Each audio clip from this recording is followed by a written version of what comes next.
What's good, everyone? Welcome into the Sus Edwards Fantasy Football Show. We are here. We're in a draft. It popped up, and now we're doing it.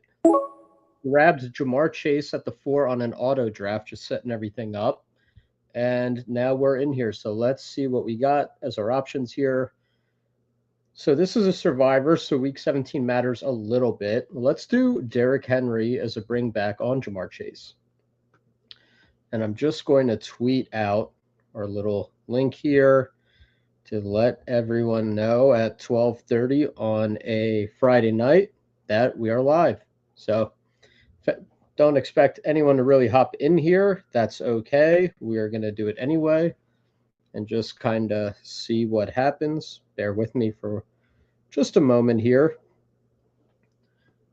Um, also get some things queued up just so we are chilling in that regard. Drake London, potentially, probably not. We'll do in order Drake London, Trey McBride.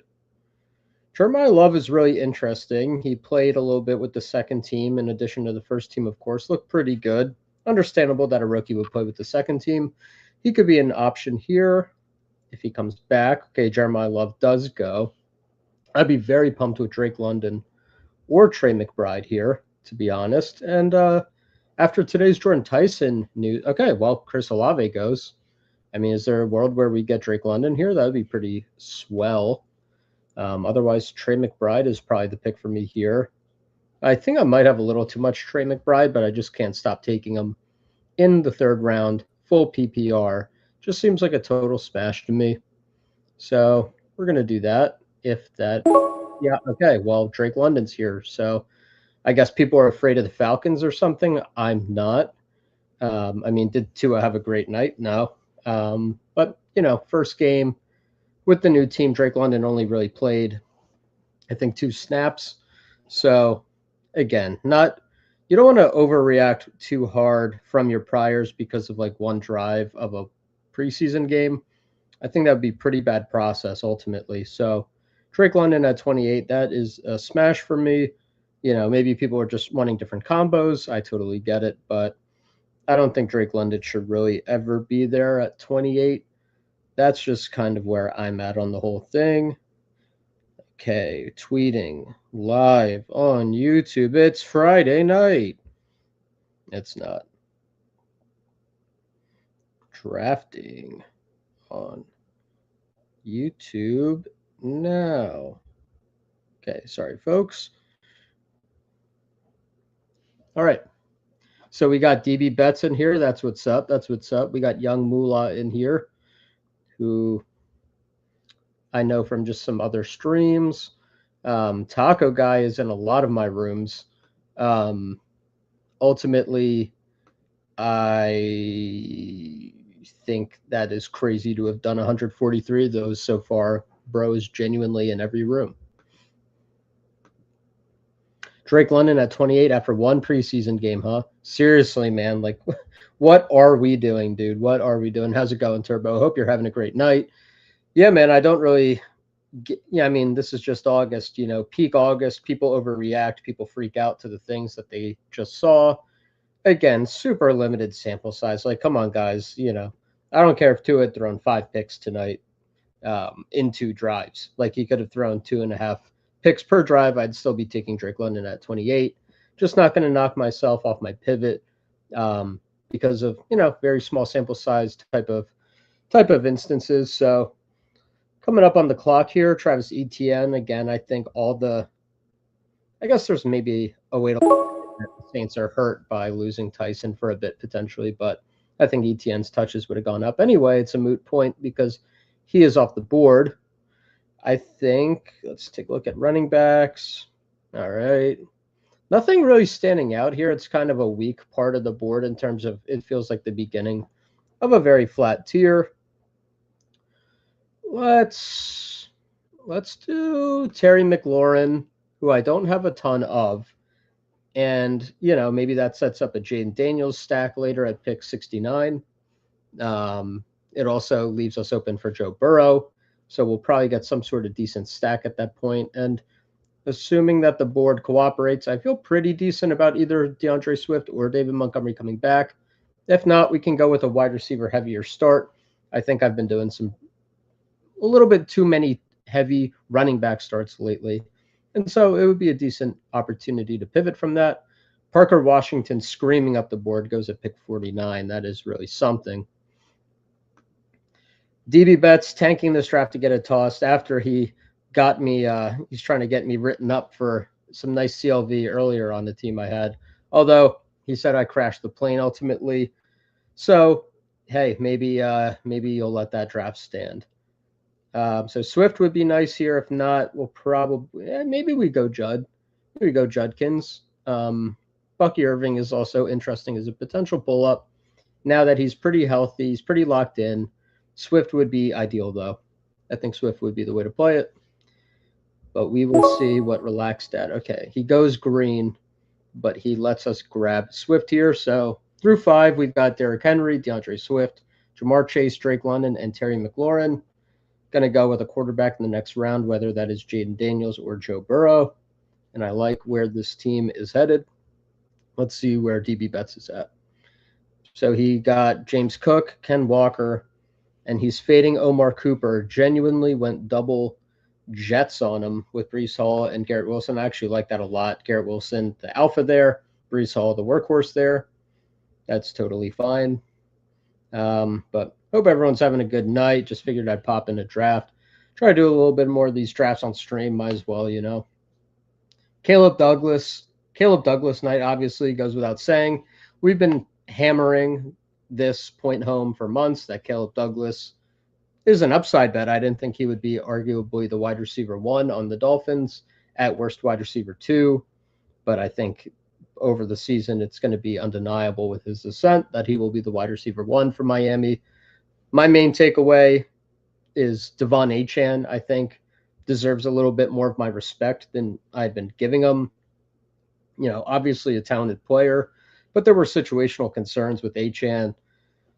Again, I'd rather react to something positive I see than something negative I see. That's to say, you know, if Tua has a bad game, I'm not going to hold that as much against Drake London. But if I see Malik Willis lead a functional drive in the way that he did, and then Devon Achane's getting a bunch of touches, of course, but they seemed like well-blocked touches, well-schemed.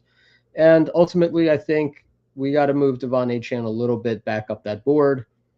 I think they're going to be able to maybe be competent in Miami, and that's really all you can ask for. So if we get a competent Miami offense, Devon Achane could have yet another great year. And if that's the case, I think you just have to maybe feel a little more certainty about the role for Achane as opposed to Omarion Hampton, who's dealing with the Keaton Mitchell of it all. You know, some of these other running backs are going to have maybe 60, 65% workloads, and that's fine. But I think Achane can clear that, and we've seen him do it. So I think maybe, you know, if you'd been light on Achane, like as I had been, you know, now's the time to pack it, even if it's a slightly more expensive price in the second round. I don't think he's going to go to the first round, of course. So, yeah, I think it would be a decent time to even out your Achane. Or if you're at even, you know, maybe go a little overweight at the expense of the Omarion Hampton bet. Yeah, definitely overreaction season, DB. I couldn't agree more, you know, and I think there's just like a nuance to know when to react in a way that might seem like an overreaction to some. And then there's other times where it's like, okay, we got to block out the noise. And that sort of just comes with experience. And, you know, you guys are pretty literate in these things. And so, okay, let's just see what we're coming up on. Jaden Daniels would be great. Lamar Jackson at 64 is pretty cool for that guy. The RJ Harvey pull up to 68 is hilarious. Couldn't imagine a worse pick after tonight. Dude goes for like 3 yards a carry, 3.2 yards per carry. Looks like absolute shit. Gets Jaleel McLaughlin mogged. Gets, who's the other? Jonah Coleman mogged. Just embarrassing. An embarrassing showing by a terrible player. If you're taking RJ Harvey in the top 130 picks, you need to find God expeditiously. Whatever. Like, if you want to pay the rake, be my guest. But it couldn't have been a worse showing for a guy who needed to show between the tackles as a rusher. Jaleel McLaughlin and Jonah Coleman each turn in respectable nights, flash a little bit on the ground. RJ Harvey's vision remains a question. He's a third down back. He is not going to be the leading rusher to start the year. That is J.K. Dobbins. If J.K. Dobbins goes down, I maintain that Jonah Coleman would be the leading rusher on the team. So I think you need multiple injuries for Harvey to consolidate anything resembling what he did down the stretch last year. And your bull case of RJ Harvey scored a bunch of points because everyone else was hurt last year, that's not compelling to me.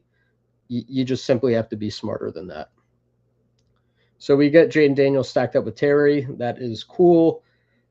Jordan Tyson off the board at the moment. A lot of concerning stuff about that hamstring. They're getting multiple opinions. What does that signal to me? That signals that surgery is on the table or a long recovery time, and I have no interest in that. Let's have a little fun. DK Metcalf is interesting, but he's not who I'm really considering. Jalen Hurts goes. Let's pull Jonathan Brooks up the board. A little bit of a reach, but will it necessarily be a reach in a week or two? I don't know. We're just living a little bit. Jonathan Brooks is going to have an opportunity for the rest of this training camp to take that job. And now that I've learned a little bit more about that injury, the mechanism in which he tore that ACL, it's not a traditional full tear. It was essentially a surgery that didn't take on the knee, and now he's had ample time to heal it. To my understanding, from what I've read in the medical world, that pretty much means that Jonathan Brooks, it's like he tore it 1.5 times in a sense rather than 2. And pretty much it's more bullish for his long-term outlook that it was the way that it seems it was, where it was a surgery that didn't take rather than a full rehab and then a full tear. So pretty much if you're thinking about Jonathan Brooks as like a guy who tore his ACL twice, maybe think of him more as a guy who tore it 1.5 times and just took a while for it to heal. DB says, Def Brooks, better click than Harvey and Pollard, and I'm not a big Brooks guy. Me neither, in the sense of, like, I have been a little skeptical on, like, what Brooks can do this year, what his upside is. I mean, we know that Dave Canales produces great backfields. I was just skeptical that they would let Jonathan Brooks, coming off of what I thought at the time, up until fairly recently, was multiple ACL tears. Like, wouldn't it, isn't the profit motive if Chuba Hubbard is healthy? That's also now in question, to just split the work and let Brooks maybe ease in this year, especially on the total points side, points website. And so we're just in a new world now where Chuba Hubbard is hurt, dealing with a hamstring that's going to keep him out probably a month. Maybe he's back for week 1, maybe not. And if that's the case, if Chuba Hubbard even misses week 1, we could have a pivotal switch. And so that's why I just want to dabble with the Brooks. I think in my heart of hearts, it's a slightly minus EV move at 76, but I want to be open to that league winning upside. And yeah, that's pretty much it. Once Pollard goes, Ramondre's moving up. I mean, there's no world in which I would take him over, or in which I would take RJ Harvey over him. RJ Harvey in this draft went about 70 picks too high. I don't want to beat the dead horse there, but it's just a really bad pick. So we'll ultimately see what ends up coming back here. The guy who impressed me tonight was Courtland Sutton. Showed a good bit of juice, made some nice catches. I think I'm too low on Sutton, like 5% exposure. I've been more on the Waddle train. I've been more on the Dobbins train, getting some more Evan Ingram and Pat Bryant as of late. In this price range, Courtland Sutton feels pretty nice. Now, is he going to be the one? No, absolutely not. But this Denver offense might just be really awesome with a Bo Nix year 3 breakout. Jalen Waddle, running wide open. He goes there. That totally makes sense. It's just a lot of good pieces, really well schemed, and a ascending quarterback. So I think Courtland Sutton probably should. This might be a hot take. I think he should move into the late 70s at the latest. Like, he should go over Jordan Tyson with this injury stuff. I mean, we've seen Sutton have good seasons recently. He should go over QJ, who is super live to get flipped by Trey Harris at some point. Jaden Reed running in 3 wide receiver sets. I think he can make a good case. So I feel like Godwin and Sutton should be both pushed up a little bit. We're almost on the clock here. We'll see. And then I'll get to the chat in just a second. Kenneth Gainwell's falling a good bit, as he should.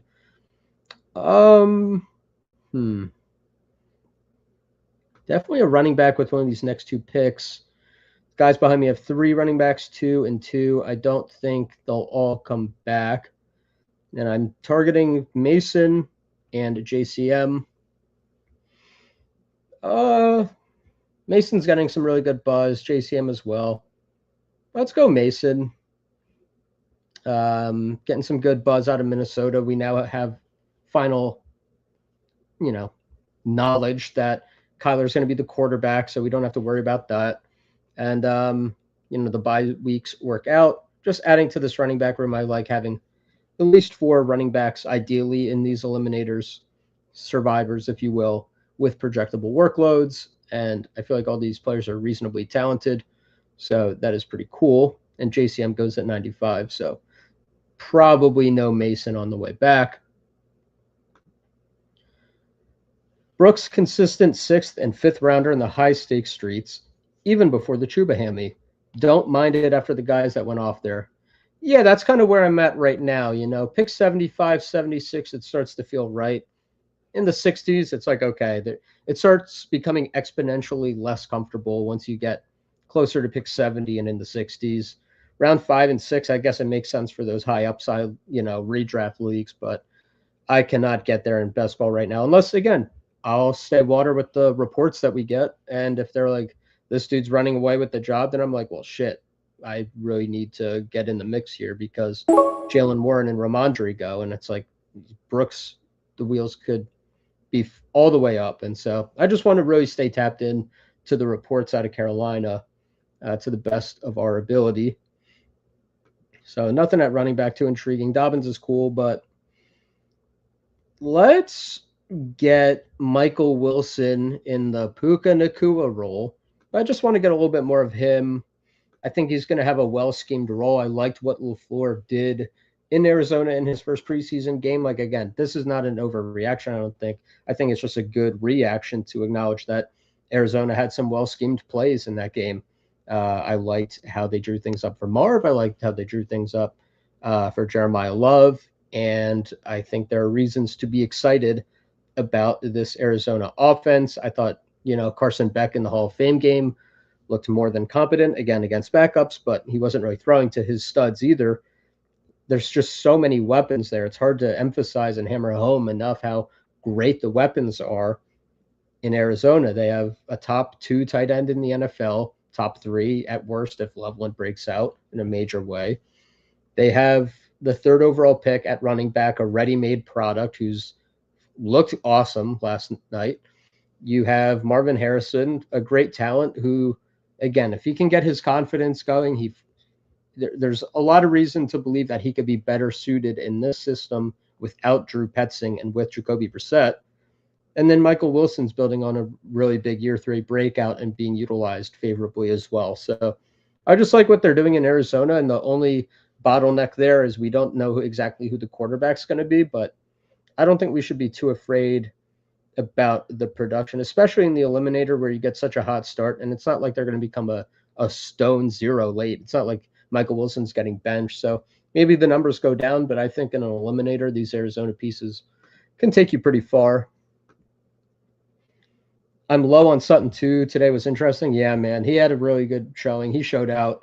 I think we got to raise the Sutton percentages, take him earlier, not get too crazy with it, but it just feels like a kind of dead wide receiver range once you get to the 70s. Like, I don't know, Metcalf is all right, but like Aaron Rodgers is getting older and QJ is just like, does anyone really believe in the QJ thing in the 70s? Like, feels like Sutton should be the guy in the 70s and QJ should be the guy in the 80s if I had to pick one or the other.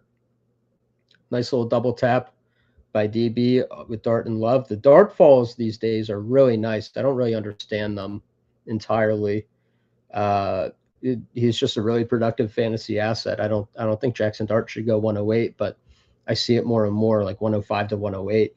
A lot of these quarterbacks are starting to fall, and it's kind of influencing my strategy where in the past I almost certainly would have taken a quarterback at 93 or 100 because like the best quarterback left would be Baker Mayfield or Tyler Shuck. Now there's a chance I could get Matthew Stafford. There's no chance I could get Matthew Stafford. He is selected. Fuck you, Bud Bowl. But it's okay because I can go Tua later and put him with Michael Penix. Please don't leave the stream, everyone. That is a joke. Tua is terrible. Okay. I mean, if J.K. Dobbins makes it here, just going to look at what we have to choose from. Tight ends are not optimal here. Couple quarterbacks. I would really like Baker or Shuck back, but Malik Willis showed enough where he's back. There's one quarterback, two quarterbacks on the other side of me. Let's go Dobbins and just go belt to asset running back with Derrick Henry, DeAndre Swift, Jonathan Brooks, Jordan Mason, and J.K. Dobbins. We now have 5 potential starting running backs. Of course, the one that's maybe not a starting running back is the guy I took at pick 76. When you say it like that, it doesn't sound great, but the upside is there, and we've got other guys who can hold it down early as he prepares for takeoff. Then we've got elite quarterback Jayden Daniels and a pretty good receiver room so far. Ja'Marr Chase, Drake London, Terry McLaurin, and Michael Wilson. Tight end, we will have our work cut out for us, but I am not worried about that in the slightest. But yeah, I think we got to get the Sutton up. I think I'm fine with being at the field on Sutton. Got him 104 in a slow yesterday. That's awesome, man. I don't think we're going to get that anymore. I think anytime after ADP, if you're in any slows, gobble that up. I think he's going to creep up just a little bit from that showing. Again, not an overreaction, but just he started off the summer way earlier than that draft-wise, and he's steadily fallen, understandably, on the Waddle hype. But Sutton's still a pretty respectable player in his own right. We can take wide receiver 2s on good offenses at pick, 80-something, 70-something. It's totally fine. Now, maybe he falls off this year, gets hurt. I don't know. But I don't want to be too down and double count the Waddle thing against him, per se. Coming up on the clock here, I think Baker, just as like a projectable points guy, is pretty sweet this year. Nothing New Orleans-wise, nothing else I'm really seeing that I have to do. Let's just get Baker and lock up a really solid QB2. Again, this is like a survivor, eliminator, season-long type deal. So while stacking can be nice in the right context, it is not imperative. And I think it's just a real tier break from Baker. I guess you could put Shuck in there if you want to, but a real tier break from Baker and Shuck down. Although Daniel Jones is getting some good hype, maybe he can move up to that range. Worried about the age cliff beating his ass, though? Yeah, Sutton's no spring chicken, so that definitely has to be kept in mind. And I think we're factoring that in somewhat to the price. But again, he could hit that age cliff and really, really go over it. But, maybe he goes off the age cliff between now and December, but with like little injuries and stuff. However, I saw enough today where I'm like, okay, he's not like totally washed. He's like actually trying his ass off with the backup quarterback Stidham. Like the dude is super locked in. Like to go out there and ball like that with a backup quarterback, I don't know. It just says something about your character. And, it might sound corny or cliche or not really relevant to fantasy, but like I want to know a guy who has been the wide receiver 1 for this team for so many years gets replaced by the younger, sexier guy. And I mean sexier in every single way imaginable. Is Courtland Sutton going to come into this year with a good attitude, or is he going to come in with like an Amari Cooper, DJ Moore, dog shit ass attitude when he's getting replaced as the 1? It's good to see him hoop, and yeah, I think it just seems like he's bought in and a reasonable pick. But yeah, don't want to get over the skis. Probably not like some massive double-digit stand type guy, but if you're light like me, definitely want to catch up. Jonah Coleman backup is insane. Is it though? I've been saying it for months. Not. Some people have agreed, but the market clearly doesn't. The market thinks RJ Harvey is like in a Jalen Warren-esque role, or like has some great standalone role. It's almost like implied like RJ Harvey is going to get a lot of carries, and I'm like, dude, he's not going to get that many carries. Why would especially over the season. Maybe he starts off the year with a couple, but they're just going to take it from him as Jonah Coleman earns more trust. Like RJ Harvey just sucks, man. He sucks as a rusher. He's really bad. He's like one of the 7 or 8 worst rushers of the football in the league. Okay, we're on the clock. That deep fall is crazy. I don't really love how much he's risen, but I mean, this is pretty insane. We don't have a tight end, though. And Juwan Johnson with the we'll do Debo. I think I might get my guy back. I think I might get Juwan Johnson back. With the Tyson injury, Juwan Johnson becomes super interesting to me. And I'm thinking more now like, okay, he might be really mispriced. And I'm going to try to build a couple teams where he's like my tight end 1 in the interim, where I can really get some leverage at running back and receiver and just other positions and be like, where do I make up ground in a way that I'm not expected to? Juwan Johnson ends up being a solid, tight end 7, tight end 8. It's possible. Might be reading too much into that Jordan Tyson injury news, but it's just really bad. It seems really, really bad. The fact that the coach is saying it's not the same injury almost makes me think it's a new and worse injury. At first, I'm like, oh, he's just coping, blah, blah, but I mean, if he's telling the truth, wouldn't that mean it's like a new, worse injury? And in that event, I do not want to be invested in Jordan Tyson. And in fact, I want to make these leveraged bets off of him. Please do not take Juwan Johnson. Let me snipe BFFL, who has Tyler Shuck. That would be awesome. I've been a Sutton enjoyer for a while. Yeah, man, he's a hooper. He's just like a throw the rock up, come down with it, moss people in the end zone, fought through the torn ACL many moons ago. He's just been around for a minute.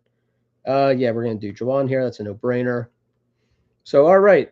One more comment in the chat. My fault. You notice players disappearing from the draft pool when you add them to the queue? I have not. I haven't been too locked in on it, though. I'm going to look out for that. That's a good shout. Is it a drafter's glitch at the moment? I've had a pretty good experience with them this summer, but I will look out for that. That is, I will be mindful of that. Good looking out.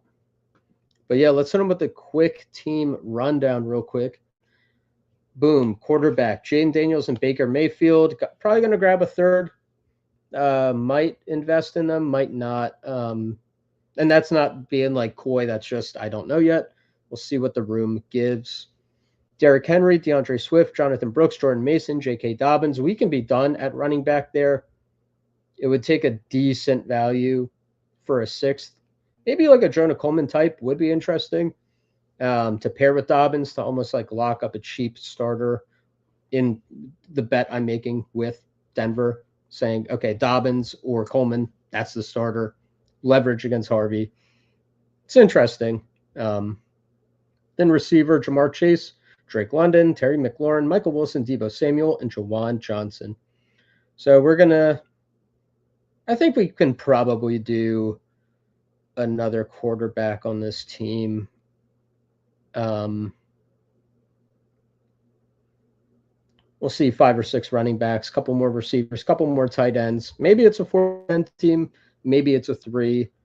So feels like things are in decent buckets right now. Feel like I know how to land this plane, relatively speaking. Let's see. On mobile is where this is an issue. Okay, I'll look out for that. Doing my thing right now on the laptop, but I'll have to keep my eyes peeled. DB, let me know when that started for you, that issue. But Fantasy Dog number 3, like, already subscribed. What's good, Fantasy Dog? Always appreciate you popping in. One of the day one supporters of the channel. Always a good time having you here. Hope you're having a good summer. And yeah, I hate asking for things rather than engaging in rage bait. I love asking for that. But if you want to like the video, that's cool. If not, that's cool too. Trey Tucker. Wow, some really fun picks here. Stroud is a sick value, but I think I'd rather just put Bell to asset receiver a bit more. Trey Tucker's the faller. AD Mitchell had a good night. Bye week wise. Let's just Let's do Trey Tucker. And maybe Adonai Mitchell comes back. Maybe Terrence Ferguson comes back. If Stroud comes back, I'll consider it. But it feels like a good spot with a couple players I like here. Malik Washington had a decent night. Aaron Rodgers, just another starter. It would be weird to push Stroud here, but I just don't think when you have Jaden Daniels and Baker Mayfield, you really have to lean into it. I'm willing to. I mean, we've already pushed it, but this is just a good pocket of players at the flex positions that we're getting more clarity on that I feel pretty good about.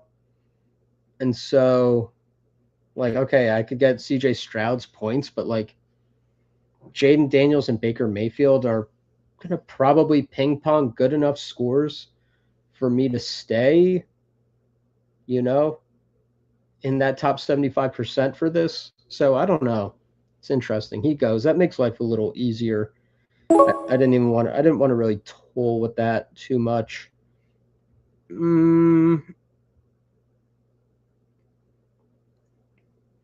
Let's go Malik Washington. I don't have much of him. He had a good showing tonight. Caught a couple balls. 3 receptions with Malik Willis. So been doing a bunch of Caleb Douglas lately. However, I don't want to be. I've made multiple bets in recent years where I take the wrong Miami guy. Like when it was the Raheem Mostert breakout, I took hella Jeff Wilson. Then when it was the full Achane breakout and they went from 2 running backs to 1, I had hella Mostert, kind of chasing that dragon. And so I'm like, all right, let me just, if I feel like there's a good situation, I don't want to be overexposed to guys because as we see with these injuries, like you could be so right. I feel like the Pearsall bet was a good bet. Doesn't matter. Ultimately, dude got fucked with injuries, and then you have a 0. And so you have to have so much conviction, not only that a guy is way better, but also that they're never going to get hurt. And that's something I'm trying to be more mindful of. So we'll make this a Malik Washington team. Tight end will be a priority at the next turn. I feel like the Hawkinson, Schultz, Dulcich, Helm, Barner, all these type of guys are falling a little bit as some of the other more exciting running backs and wide receivers move up. These tight ends are getting a little less love.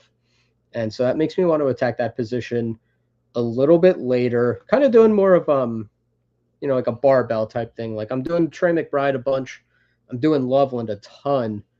And then tacking on some of these late guys, especially as we get new players in the player pool. Like we're getting Darren Waller, we're getting Charlie Kolar, we're getting Michael Mayer having a touchdown. We're getting a lot of interesting tight ends. It just feels like the viability of tight end is expanding. And so that is pretty exciting. Always cool when you feel like you're getting new good players to attack. Aaron Rodgers, we'll put that in the queue. If he came back to 189, can backstack that. A lot of fun options here. Saw some pretty bullish stuff on Cyrus Allen, where pretty much Steve Smith compared Cyrus Allen to himself. That was insanely bullish for me. And he wasn't saying that's going to happen overnight, but he pretty much glazed Cyrus Allen over Worthy and Tyquan, saying he was just relatively more impressed with the route running, the intermediate route running, that those guys have to expand their route tree, and that Cyrus Allen just kind of needs a little refinement. You learn the playbook and all that stuff. But I think there's a real chance for Cyrus Allen to be like this year's Tank Dell from his rookie season. Like just a little undersized, but a route demon who can really foster a nice relationship with the quarterback. Appreciate it, Fantasy Dog. Appreciate it. Yes, Trey Tucker is a thing. He had great route participation, got a couple targets with the ones with his real quarterback for at least a bit, Kirk Cousins. And so my Trey Tucker bags are packed. I know I said I don't want to get too high on guys, but I got really high on him. Now it's down to about 30%. I just felt very confident in the 150s earlier this summer that Trey Tucker would have. I really like these guys who have top 2 route consolidation potential. Caleb Douglas goes 186. I don't want to take him every draft right now because I kind of just want to see where the price settles. Like I don't want to overreach. It would have been nice if he came back, but not imperative. We'll queue up Cyrus Allen. That'd be pretty neat to tack onto this team. However, I do want to just check out tight end real quick. So Gunnar Helm goes. We're starting to get a little light on the names, and these guys could all take a tight end. It's a decent spot to attack number 2, just to not get absolutely fucked. So stacking wise, Cade Otton. Barner's getting some good coach speak. Cade Otton's a fucking shut. I'm getting AJ Barner. Maybe Cade Otton still finds his way to this team, but AJ Barner is an absolute dog who has like some real upside to me. Some real like poor man's Tucker Kraft upside to me. He's not the athlete, but just like the willingness to run through someone's face after the catch. Maybe consolidate some decent touchdown numbers at some point in his career. Just the attitude of like, I'm here and I'm going to destroy you. There's something really appealing about how AJ Barner approaches the game. So I'm fucking with it. Your team looks like one of my UD teams. Just saying, hey, I'll take that as a compliment, Fantasy Dog. I'm glad to hear your teams are looking like mine. I'm feeling good about the portfolio this year, minus a couple injuries. But yeah, hope Fantasy Dog, who are you targeting at the moment? Let us know. Last draft, you went 195s for context. All right, that's good to know. My last 2 drafts after tonight's games, he went in the 180s, I want to say. And then in 2 others, I pulled him up to 171 and 190 something, where I just let it go a little further. I don't want to just be like 170s, 180, let it settle a little where it's settled. Now it's going to keep rising, but I don't want to overdo it. I still want to try to maximize the value a little bit, but ultimately I do think I will probably just start. If I'm on the clock and it's the 180s, do it. And honestly, what is really the opportunity cost in the 170s? I'm just trying to build some slightly more special teams if possible. All right, so we lose Cyrus Allen. That's no big deal. Bateman is still here. How do we feel about the room of Chase London, Terry Wilson, Debo, Tucker, Washington? That's pretty good. But Bateman is – our running backs are chilling. Quarterback. Let's just do – I'm a Bateman merchant, man. I don't know. I'm just going to do it. He is the number 2. So I was going to say, like, I really like these guys who are pretty much with the advent of 12 personnel, these wide receivers who are not locked in. I shouldn't say Bateman is locked into anything. He could lose that over time. However, he is projected for it. His first day back to practice, he had a 55-yard bomb from Lamar. So it's not like he was really working his way back into it. It was like, okay, Rashad Bateman's back to it. And honestly, if you take Rashad Bateman, you should assume he misses a month of football anyway. So that's all good. He's the wide receiver 8 on this team, right? Yeah. So, but with the emergence of 12 personnel, who knows how much Baltimore will really run this year. Mark Andrews fucking sucks. They have a couple of rookies. Maybe they don't even run that much, but on a lot of these teams, a wide receiver and 2 wide receiver sets, not only is it great that they're a top 2 receiver, but also these guys are consolidating more yards because, usually one of the 2 tight ends on the field in 12 personnel is not a target commander, and so it consolidates a little more to the top, especially the alpha receiver, also the wide receiver 2 and the pass catching tight end. So it's just like a little bit of a boost there in the yards per route run department. DB Betts, Sharp takes Helani. Be interesting to see the context in which he felt he needed Helani. But hey, he saw the vision with Caleb Douglas. He's put me onto some things, but I definitely put him on to Caleb Douglas, and maybe I can put him on to my running back version of Caleb Douglas as well. Although I don't think George Helani has that season-long type value. I think he's more of an eliminator-ass click, drafters-ass click.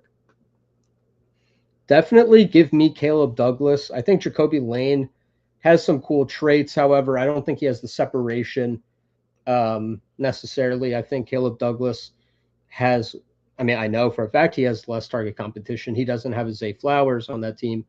I don't know if Jacoby Lane is going to run in 2 wide receiver sets. Maybe he gets there. But Douglas, I don't know, man. Douglas is just flashing like all the breakout stuff to me.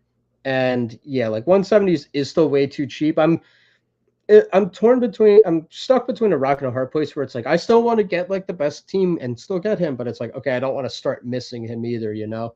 Yeah, so like I think I might just start pulling him up to the 170s, get ahead of it, and it's like, okay, like in this draft, who'd I get in the 170s? Malik Washington. Now he's also probably going to move up, but if it was like, you know, Jawan Jennings, like I don't give a fuck. I'm gonna give me Caleb Douglas, and I'll get, you know, whatever wide receiver at 195. I'll get Keenan Allen. I'll get Cooper Kupp. I don't really give like they're all this. Jawan Jennings is the same as every receiver after him. Caleb Douglas is not at this point. We saw what we needed to see, and I do want to start prioritizing him. All right. Pat Fry is there. Waller's there. Parkinson and Joku Ingram. All these guys are getting interesting reports. Saw DB grab Kolar over there, so he locked that up. The guys behind me have a couple of them have two quarterbacks. I think I'm going to do a third quarterback, and I'm going to go with Kirk Cousins, who I think is going to play a decent number of weeks. Clint Kubiak said it's his job to lose. I think there's real incentive for that team to let Mendoza develop and not go the way of early career Baker Mayfield, Sam Darnold, Daniel Jones. I'm not going to bore you all. We all know the names. And some of those guys worked out, and then some of them never did. They got ruined. So, and people will say, but Mendoza's number one, but Mendoza's number one. And a lot of draft classes, Fernando Mendoza is not a number one overall pick. I care what he is as like an actual prospect. I also care about the fact that that coaching staff has the utter, like total confidence of, you know, the GM and the ownership group. And most paramount of all, one of the owners is Tom Brady, who's going to feel like less pressure to have to, oh, we got to get the quarterback in there. Like a lot of these owners are like business guys and like people from other industries, and they feel this fan pressure. The Raiders fans are like really bought into this vision of like, they're not like, oh, we need Mendoza now. We need him now. Like they're so happy to just have a good quarterback prospect. They don't want him screwed up. They know they don't have real wide receivers, like relatively speaking. And so, yeah, like why would you not let Kirk Cousins play 13 games? Just makes no sense not to. They're not going to make the playoffs this year no matter what. So at tight end, a couple fun little options. All right, I'm not going to get sniped too hard on the other side. We have week 8 and week 11. Fuck it. Maybe we go Darren Waller one time. He might run up the board in a silly little way, and I don't want to really chase that. So we'll do him late here, and I'm cool with that. You know, they're talking about it still might be a rotation for the Panthers tight ends. I get that. You know, Darren Waller might get banged up if he's in a full-time role. He's a little old, but he flashed for Miami last year, and that is just a wide open depth chart for the taking. Turbo says Barner had black Air Forces as his Insta profile picture for months. Bullish. I didn't even know that. That is doubly bullish. I'm so much a fan of that. But that really speaks to the mentality, you know. He's just about whatever. He's absolutely on demon time. What's good, Who Hames? Appreciate you popping into the chat here. If you haven't checked out Who Hames' channel, guys, what are you doing? He's streaming most days out of the week. Great long streams, informative, good EV. So after this, hey, if you haven't yet, check out Who Hames' stream and his upcoming schedule as well. It's good stuff. And he came on earlier this week with me, and we got some good teams going, I think. So right now we're looking to land this plane, rocking the 3-5-8-3. Jaden Daniels, Baker Mayfield, Kirk Cousins, Derrick Henry, DeAndre Swift, Jonathan Brooks, Jordan Mason, J.K. Dobbins, Jamar Chase, Drake London, Terry McLaurin, Michael Wilson, Deebo Samuel, Trey Tucker, Malik Washington, and Rashad Bateman, with Jawan Johnson, A.J. Barner, and Darren Waller at tight end. Right now, I'm leaning tight end 4 for this build. I feel like we got our 5 projectable volume backs. Obviously done a quarterback with those 3. And when you have Jamar Chase, Drake London, Terry, I feel like you can stop at 8 receivers if you don't have like a bunch of zeros that are expected to come on later. Like we're getting, these are archetypes that have projectable volume, um,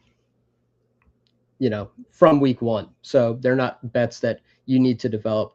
The one guy who I have my eye on, I didn't want to say with DB on the clock, is Jeremy Bernard, who I don't have a lot of, but he showed out in preseason. I think he's, they say Roman Wilson's in the lead right now. I don't know. We'll see, but it's a second-round pick. And did I like Jeremy Bernard in the 170s? Not as much. I had other targets and just ways to build my teams. But he goes at 232 here. I think that's a really sharp click. This is a great range to take Jeremy Bernard. And honestly, you can take him earlier than this at this point. And, we're already seeing Michael Pittman, DK Metcalf dealing with some injuries.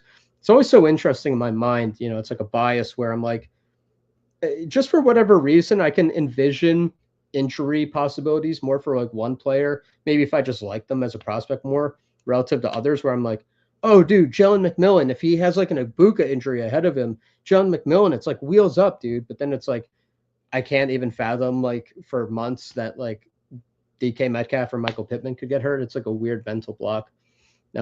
Something to address in the process. Wide receivers absolutely beat here. I'm trying to not do a lot of round 20 wide receiver right now in this meta with all my favorite guys moving up.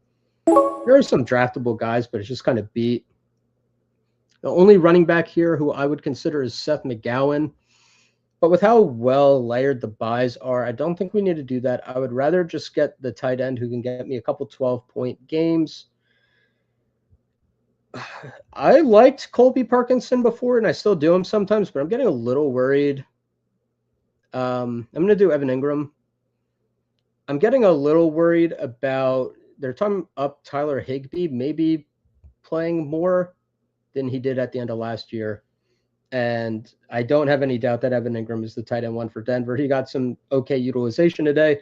Good buddies with the offensive coordinator, Davis Webb. He and Evan Ingram were drafted together by the Giants, came in the same year, same draft class to the Giants. They go way back, and they've talked about using Ingram more underneath in a yak-friendly type role. More stuff he was doing in Jacksonville, less of this like total vertical stuff from 2025. And so, hey, Evan Ingram, he had 461 yards last year. If he's used more efficiently this year, could easily be 550, 600. K-Dot and E, there's a pretty fair case that Evan Ingram could pay off like the, that glut of tight ends at pick 190. And it just, if I'm chasing up the Caleb Douglases and all this stuff where it's like, okay, I would take tight end at 190 and then Caleb Douglas at 230. Let me take Caleb Douglas at 230, and now I can get like Ingram shares, Charlie Kolar shares, etc. So appreciate it, Fantasy Dog. I feel decent. Never take Jeremy? Damn, okay. Said fuck him. Second round pick. It's not my favorite offense, but it's an underrated offense to some extent. I'm not going to do him 170s, but this range, why not? Why not mix it up a little bit? Don't be afraid of Colby Parkinson. Overall, I think I'm not. I just want to get a little bit more clarity on the Tyler Higbee thing. If I had to pick one right now, I would do Colby Parkinson, though. 8 touchdowns last year. Higbee is really aging significantly. What's up? Chatting it up.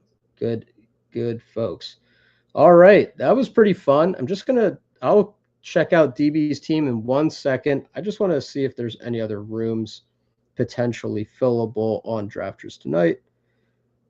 Doesn't look like it right now. So this will probably be the only draft, but let's check out DB's team. He goes 3-6-8-3. Jackson Dart at 108. Love that. Jordan Love and Shedeur Sanders. That's the other guy I like a decent amount late relative to cost. Shedeur and Kirk Cousins. Whereas I think Shedeur is way more likely to start week 17. And so maybe there's something to be said about that in Eliminator as opposed to Kirk Cousins. That's fair. James Cook, Kenneth Walker, Breece Hall, Jonah Coleman, George Holani, and Jordan James. That is a Sus Edwards ass late round running back room. I like the guys early. I have a ton of Cook. I'm trying to get my Walker and Breece up. And then I love Coleman, Holani, and James. Coleman as what I believe is the real rushing handcuff to Dobbins. So some leverage on me, agony. George Holani for the early season, 1B. I think the Sharps injury, at least I thought it was going to go way longer. We'll see. I'm still skeptical on the return timeline of Zach Charbonnet. And now Price is a little banged up. George Holani this weekend in his preseason game will have a somewhat of a tryout to prove that he can play, or maybe he can't. Maybe he stinks, and then that will very much limit him to pass protection, couple catches, pretty much being like Samaje Perine for half the season. That would suck. But if he can show some of the, 9, I think, what was his RAS? It was like 9. I don't know. It was above 9. Good producer in college, relatively speaking. Athletic, 210 pounds. I don't know. I obviously think there's something to the Holani profile, and maybe he can show the coaches that. And then Jordan James is my preferred way to play the San Francisco handcuff, which I'm not really playing it as much right now because, I was pretty cooked when it looked like Kalen Black was healthy and Jordan James was hurt, but now I actually feel better about Jordan James's injury relative to Kalen Black's. We haven't heard anything about the severity of Kalen Black, the adductor strain, which is the groin essentially.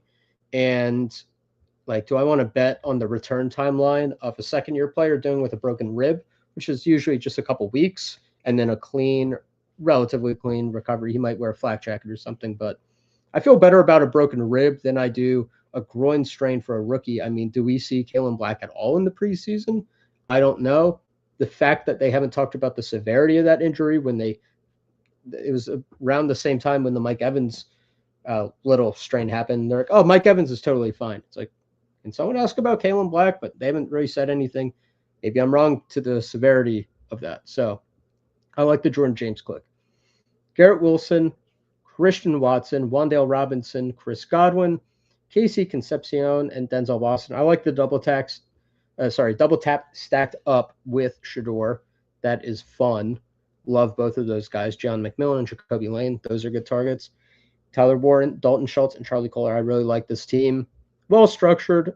Every room has value. Every room has, targets I'm excited about. High-end production, high upside. This is the type of team that, I kind of like. I've been thinking more about filling out the starting lineup kind of like this team does because, it's probably easier to have 1 or 2 hits at running back and wide receiver each than need 4 hits at wide receiver, Now it's an eliminator. It's not the same as the season-long points contest, but still some of the same theories apply.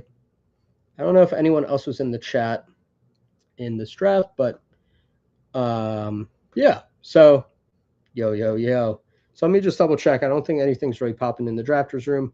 Yeah, not tonight, but I appreciate people popping in with me, showing love, hanging out, drafting these teams. I'm going to, try to stream a couple times a week, random times, kind of just when it makes sense. So I appreciate you guys being like water, fluid, and willing to hop in and hang out. Always appreciate DB drafting, going band for band with me. Hopefully we both have some fun finishes at the top of these leaderboards. And hey, he and I both have 20%. Caleb Douglas, we got to feel good about that, at least for today, man. So I appreciate y'all rocking with me, hanging out for this draft. It was a pleasure. Yes, sir, Turbo. Have a great night, man. I'll talk to you in the Discord. I'll see you guys soon. And until next time, peace.